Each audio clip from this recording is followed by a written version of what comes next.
जिस तरह कुदरत के मनाजिर को देखकर इंसान के दिल को एक लुत्फ महसूस होता है, इसी तरह जब इन नज़ारों और मनाजिर को पेंट किया जाता है तो वो पेंटिंग भी अपनी एक अलग पहचान बना लेती है। दोस्तों, पेंटिंग यकीनन एक फ़न है, लेकिन माजी के कुछ पेंटर्स ने इस फ़न में इतनी महारत हासिल कर ली थी कि आज भी उनकी पेंटिंग एक मिस्ट्री है। क्योंकि पहले वक्तों में मोबाइल और दूसरे गैजेट्स वगैरह नहीं होते थे, लिहाजा आर्टिस्ट अपने खुफिया पैगामात को पेंटिंग्स और स्कल्पचर्स वगैरह की मदद से दूसरों तक पहुंचाते थे। दोस्तों, आज की इस वीडियो में भी मैं उन्हीं लेजेंडरी पेंटिंग्स के बारे में बात करूंगा जो अब भी साइंटिस्ट की तवज्जो का मरकज बनी हुई हैं। इन पेंटिंग के अंदर क्या राज पोशीदा है, ये सब कुछ जानने के लिए देखते हैं ये वीडियो। अस्सलाम वालेकुम दोस्तों, मैं हूं सिराज जलील, और अगर अभी तक आपने मेरा चैनल सब्सक्राइब नहीं किया तो काइंडली मेरा चैनल सब्सक्राइब कर लीजिए और बेल आइकन को प्रेस कीजिए ताकि आपको आने वाली हर एक नई वीडियो की नोटिफिकेशन वक्त पर मिलती रहे।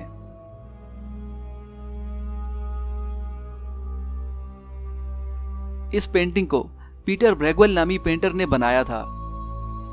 इस पेंटिंग में रंगों की कॉम्बिनेशन को काफी खूबसूरती के साथ इस्तेमाल किया गया है और ये पेंटिंग नेदरलैंड के एक कस्बे की अक्कासी कर रही है। दोस्तों, देखने पर आपको इस पेंटिंग में मुख्तलिफ लोग कामकाज करते हुए दिखाई दे रहे होंगे, लेकिन इस पेंटिंग में हमारी 9th और मैट्रिक क्लास की यादें पोशीदा हैं। वही वक्त जब हमने study of this and that is called science की डेफिनेशन नई सीखी थी। दोस्तों, इस पेंटिंग में दरअसल हर एक चीज प्रोवर्ब को यानी ज़रबुल मिसल को जाहिर करती है। वही प्रोवर्ब जिनका हमने 9 और 10 क्लास में रट्टा लगाया था। मसलन इस नदी में तैरते हुए शख्स को देखिए, इसका मतलब है स्विमिंग अगेंस्ट द टाइड। इसी तरह इस तस्वीर को देखिए, ये ज़रबुल मिसल है the big fish eat the little fish, जबकि ये तस्वीर जाहिर कर रही है banging one's head against the wall. इसी तरह इस पेंटिंग की हर एक चीज एक खास प्रोवर्ब को जाहिर करती है। आप इस पेंटिंग को गौर से देखिए और बताइए कि आपने कितने प्रोवर्ब्स ढूंढे हैं। अपना आंसर कमेंट बॉक्स में जरूर दीजिएगा।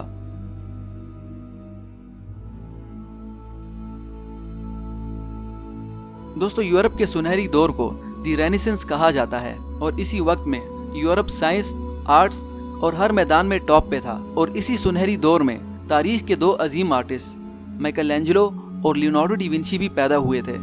लियोनार्डो डी विंची की अगर बात करें तो वो एक आर्किटेक्ट, इंजीनियर, स्कल्पचरर, पेंटर और कुछ लोगों के मुताबिक म्यूजिशियन भी था। और तारीख की सबसे फेमस पेंटिंग दी मोना लीजा भी उसी ने बनाई थी, जो दुनिया की महंगी तरीन पेंटिंग्स में से एक है। लेकिन रेनेसेंस हिस्टोरियंस और साइंटिस्ट के मुताबिक लियोनार्डो डी विंची ने इस पेंटिंग में काफी कोड्स को जाहिर करने की कोशिश की है। इस पेंटिंग को लकड़ी पर ऑयल पेंट की कई लेयर इस्तेमाल करके बनाया गया था और ये पेंटिंग पेरिस के एक म्यूजियम में अब भी मौजूद है। मोनालिसा फ्रांसिस्को नामी अमीर शख्स की बीवी थी, जबकि बाज हिस्टोरियंस के मुताबिक मोनालिसा दरअसल में लियोनार्डो डी विंची का ही फीमेल वर्जन है, यानी लियोनार्डो डी विंची ने अपनी ही शक्ल को लड़की की तरह पेंट किया है। अब इसकी क्या वजह थी कोई नहीं जानता। इसके अलावा जब इस पेंटिंग को कई गुना मैग्नीफाई करके देखा गया तो इसकी दाईं आंख में LV हरूफ लिखे गए थे, जिसका मतलब था लियोनार्डो डी विंची। यानी लियोनार्डो डी विंची ने काफी महारत के साथ इतनी बारीकी से अपना सिग्नेचर किया था। इसके अलावा मोनालिसा की बाईं आंख और पिक्चर के बैकग्राउंड में काफी हिडन लेटर्स और कोड्स मिले थे, जिनमें से काफी कोड्स को डिकोड किया गया था। इन्हीं डिकोड्स हुए कोड्स में से एक कोड ये था, ला रिस्पोस्ट्रा सी ट्रोवा क्वी, जिसका अंग्रेजी में मतलब है आंसर इज हेयर। और जहां ये पैगाम लिखा हुआ था, इसी जगह को जब शीशे में देखा जाता है तो एक एलियन की शक्ल बनती है।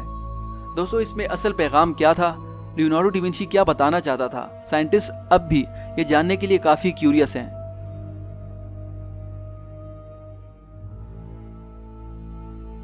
दोस्तों, इस पेंटिंग को 20वीं सदी के सबसे टॉप पेंटर पैब्लो पिकासो ने 1930 के आसपास बनाया था।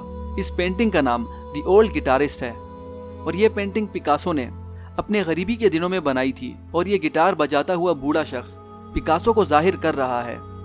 मगर इससे बढ़कर इस पेंटिंग को अगर आप गौर से देखें तो आपको एक लड़की की तस्वीर भी दिखाई देगी, जिसको पिकासो ने कोई खास मैसेज देने के लिए इस तरह ब्लाइंडली बनाया था। इस हिडन फिगर की असल वजह अब भी किसी को मालूम नहीं है। मेरे ख्याल से तो इस औरत ने पिकासो की कमेटी खा ली थी, तभी पिकासो ने इसका अक्स ही मिटा डाला।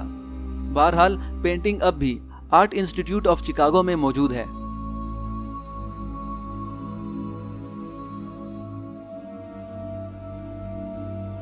दी स्टारी नाइट नामी इस पेंटिंग को दुनिया की महंगी तरीन पेंटिंग्स की फहरिस्त में शामिल होने का एजाज हासिल है। दोस्तों, इस पेंटिंग को वैन गॉग ने 1889 में बनाया था। Science research associate Natalia S T. Clair ने इस पेंटिंग के अंदर छुपे राजों को एक्सप्लेन भी किया था।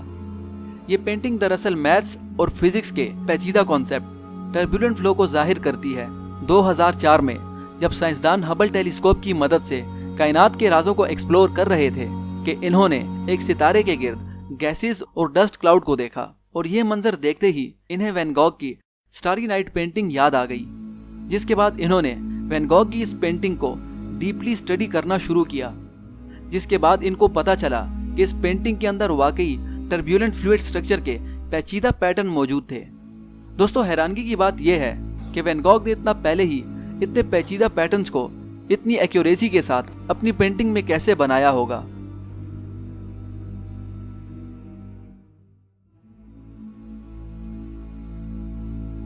दोस्तों, इस पेंटिंग का नाम द लास्ट सपर है और ये दुनिया की मोस्ट कंट्रोवर्शियल पेंटिंग है, और इसे भी लियोनार्डो डी विंची ने एक हाल की दीवार पर पेंट किया था। नेपोलियन बोनापार्ट और हिटलर के काफी हमलों के बावजूद भी ये पेंटिंग सेफ है। वो बात अलग है कि इस पेंटिंग का काफी हिस्सा जाया हो चुका है। दोस्तों, डैन ब्राउन के एक नॉवल द डिविंची कोड में भी इस पेंटिंग के राजों से पर्दा उठाया गया है, जिस पर हॉलीवुड की एक फिल्म भी बनी है। आप मजीद डिटेल के लिए इस फिल्म की समरी देख सकते हैं। दोस्तों, इस नॉवल में ईसाइयों और यहूदियों के घिनौने राजों से पर्दा उठाया गया है, जिसमें इस पेंटिंग ने काफी मदद की थी। बहरहाल, हिस्टोरियंस के मुताबिक इस पेंटिंग में हजरत ईसा अलैहिस्सलाम को क्रूसिफाई करने से एक दिन पहले वाले मंजर को दिखाया गया है, और इस पेंटिंग में मौजूद लोगों में से एक शख्स हजरत ईसा अलैहिस्सलाम से गद्दारी करता है। इसी तरह इटली के ग्युवेनी नामी कंप्यूटर टेक्नीशियन ने इस पेंटिंग का जब जायजा लिया तो उसे पता चला कि इस पेंटिंग पर जब म्यूजिक लाइंस लगाई जाती हैं तो इसमें मौजूद ऑब्जेक्ट म्यूजिक नोट्स बनाते हैं, जिसे मिलाकर 40 सेकंड की एक धुन बनती है। दोस्तों, इससे ये बात भी पता चलती है कि लियोनार्डो डी विंची एक म्यूजिशियन भी था। तो दोस्तों, ये थी दुनिया की कुछ कंट्रोवर्शियल पेंटिंग्स। अगर आपको ये वीडियो अच्छी लगी तो मुझे कमेंट करके ज़रूर बताइएगा। इसके अलावा इस इन्फॉर्मेशन को अपने दोस्तों के साथ भी शेयर करिए ताकि वो भी इस मालूमात से फ़ायदा उठा सकें। तो मिलते हैं आपसे नई वीडियो में नई इन्फॉर्मेशन के साथ। तब तक के लिए अपना ख्याल रखिएगा। अल्लाह हाफिज़।